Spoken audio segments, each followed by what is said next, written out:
Hello, my name is Gemma and I'm from the Wishing Well project. This presentation is about sensory exploration. This is week 4 and we are focusing on the oral sensory system. This is following on from last week when we were focusing on the olfactory system.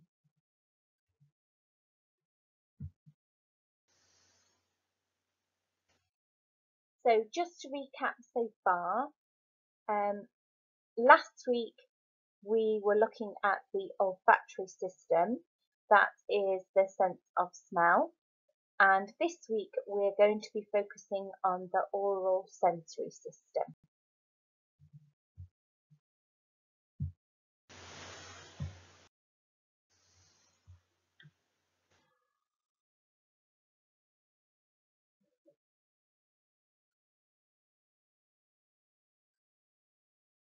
So here in particular, just a bit of a recap, are some red flag indicators that may indicate if there are olfactory sensory difficulties. Also, as mentioned in the training for the previous week, that there is quite a big overlap between oral sensory difficulties and olfactory difficulties. So if you remember, that there will be some overlap with these. So if some of these do sound a little bit more like their oral difficulties, there is some sort of overlap between them. So just to revisit some, if your child seems reluctant to try new foods or is perhaps a picky eater, that could be an indicator. If they have resistance to oral sensory experiences, so perhaps doesn't like to go to the dentist, doesn't like to brush their teeth, things like that, might not like to use cutlery or doesn't like to have cutlery in their mouths. And I've known in particular certain types of cutlery or certain feel of cutlery in their mouth, so it might be worth exploring different types, perhaps swapping metal ones for plastic ones, for example. Refuses to use utensils to eat with at all, choke or gag while eating or brushing teeth, seems to constantly bite or chew on things, or mouthing hands with clothing, fingers or toys or other objects, can bite others or constantly makes mouth noises, so perhaps isn't aware of their own noises they're making themselves, so perhaps tries to drown out other noises by making their own noise. They can stuff their mouth excessively at meal time, have difficulty with chewing or drinking from a cup or a straw, display constant movements of the mouth, such as moving tongue or tapping teeth or maybe rubbing lips, has strong aversions to certain smells, so that could be food items or non-food items, or might seek out smells and not actually recognise how dangerous certain smells might be, and not have an awareness of that, or frequently smell non-food items, and again not really have an awareness of safety linked to that. So that's just a bit of a recap on things that we were focusing on last time, really.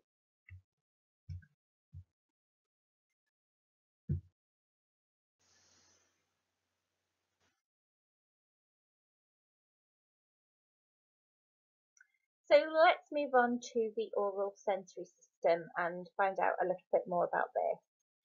The oral sensory system and sensory processing, oral sensory processing, is about how we move our mouths, saliva production, and how we produce speech sounds. We receive sensory information, and it helps us eat and drink in a functional way. A healthy oral sensory processing system for children is that they can eat a variety of different textures and different foods, that they'd be able to experiment with different tastes and different experiences, and that they'd be happy brushing their teeth and visiting a dentist without any reservations, and that they wouldn't be seeking out any chewing on non-food objects, and that they would have no difficulties with their oral sensory systems. They would have a variety of foods, and they would be quite comfortable with new experiences.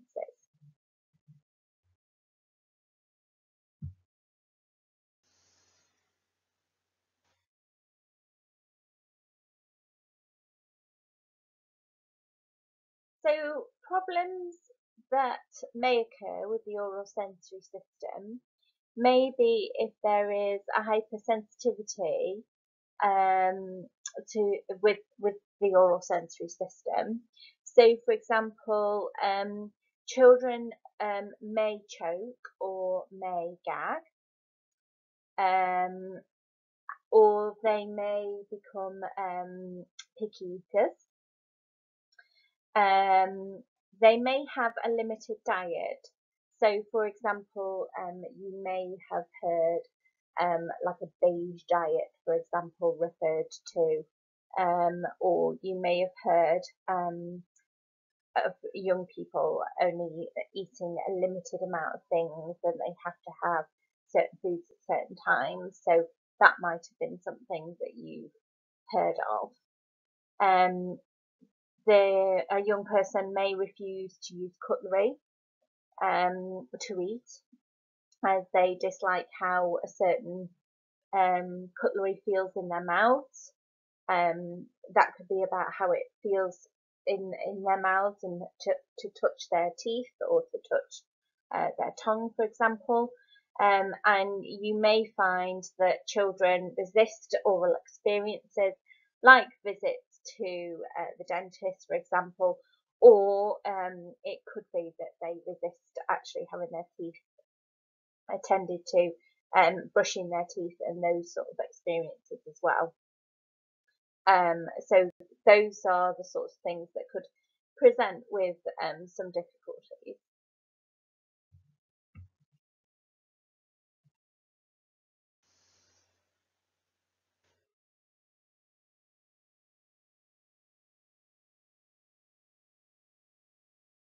Hyposensitivity within the oral sensory system can also pose problems.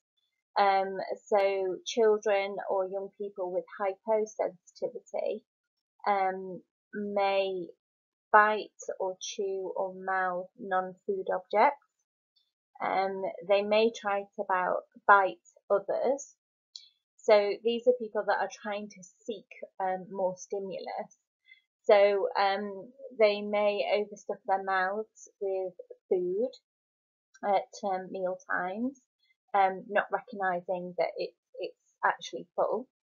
Um, they may make frequent sounds with their mouths and noises because they want some extra sensory input.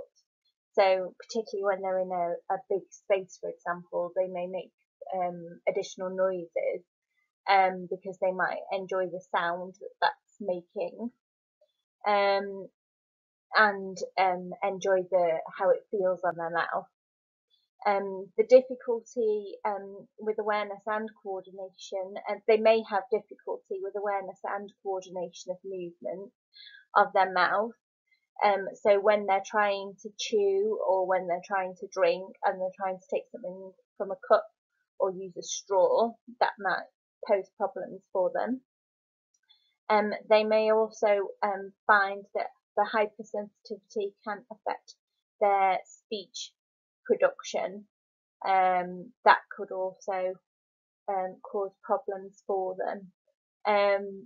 In contrast to hypersensitivity, um, Children with hyposensitivity can sometimes seek out vibrations for their mouth, so they may actually quite like having their teeth brushed, and in particular seek out an electric toothbrush to have their teeth cleaned, in contrast to children who dislike having their teeth cleaned altogether.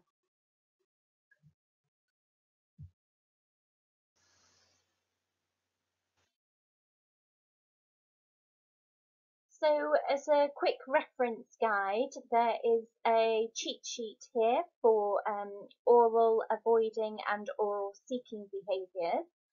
So looking at the oral avoiding behaviours, children who are avoiding these oral avoiding would avoid certain textures of food, exhibit difficulty when trying new food. They would really rather not try anything new.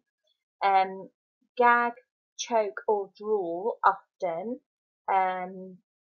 with foods in particular. Exhibit difficulty using a straw. Experience problems with chewing or swallowing, and avoid mushy foods. They really dislike mushy foods. They prefer something that was more solid in form. And then oral seeking behaviours. So they're craving the oral stimulus really. They crave certain foods. They prefer spicy or hot foods. They bite frequently. Bite and or chew nails. They mouth non-food items and chew furniture, toys, pencils and other things as well. So next are some oral activities to try to support your child. So first of all is making smoothies. So obviously you can make these different thicknesses, different flavours, different textures, etc. The next one is a game, feather blowing. So the idea is to use the feather a bit like a volleyball and try and keep the feather in the air and blow it between two people, or you could try and have it like going across the floor, but try and get it to go over an obstacle course, and again the aim being trying to keep the feather off the floor. The next one, ice boat races. If you have an ice cube and you've got it in the tub, it could be on some water or something like that, but shallow water kind of thing. And the aim is to be able to use a straw to blow it across. Again, you could play it as a bit of a game and try and get goals with two people playing either end, however you want to do it really. But the idea is it's the effort to blow the ice cube along, this kind of thing.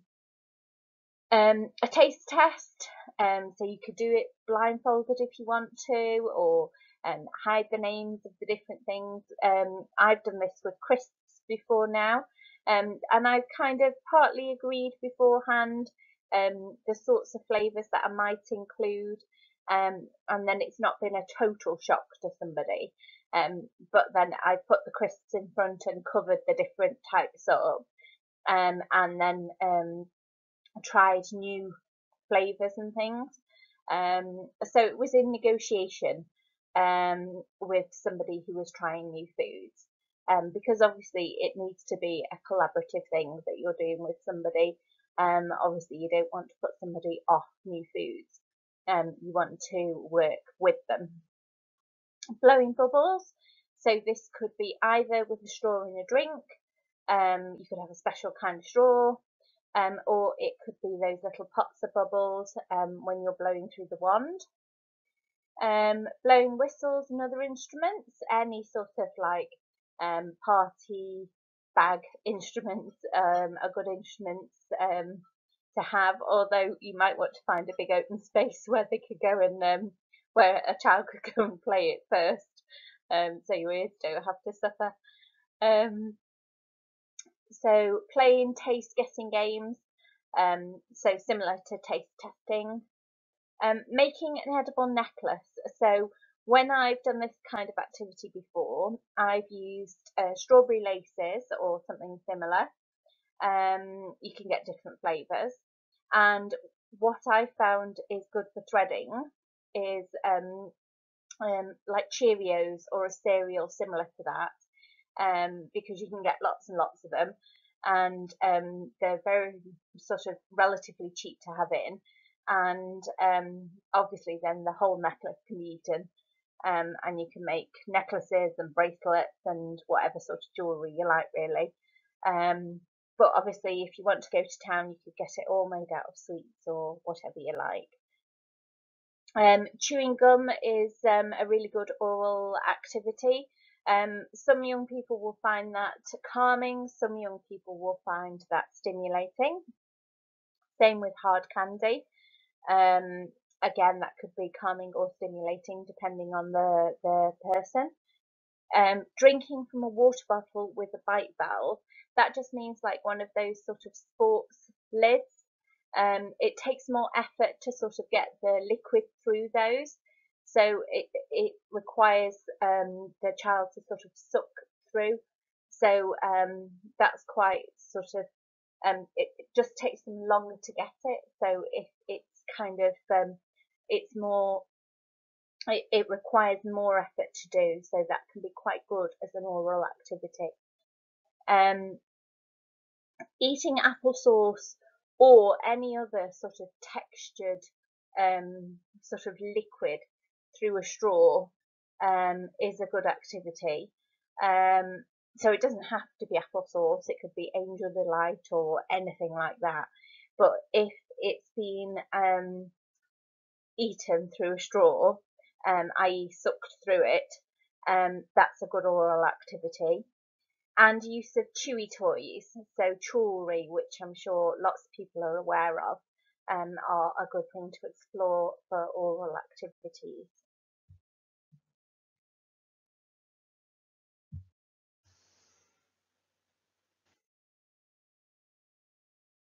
Okay, so I hope that has been helpful to you and has given you some ideas and some support with regards to the oral sensory system, and has perhaps helped you find out whether or not your child has some hypersensitivities or hyposensitivities to the oral sensory system. If you have any queries at all and would like to get in touch, my contact details are here and have been provided. And my office number is 01270 256 919, or you can contact me via email gemma.edwards@wishingwellproject.net. I will be putting together another presentation very shortly, so I hope you'll be able to find that of interest, and you'll be able to have a look at the next sensory system that we'll be looking at. Okay, thank you.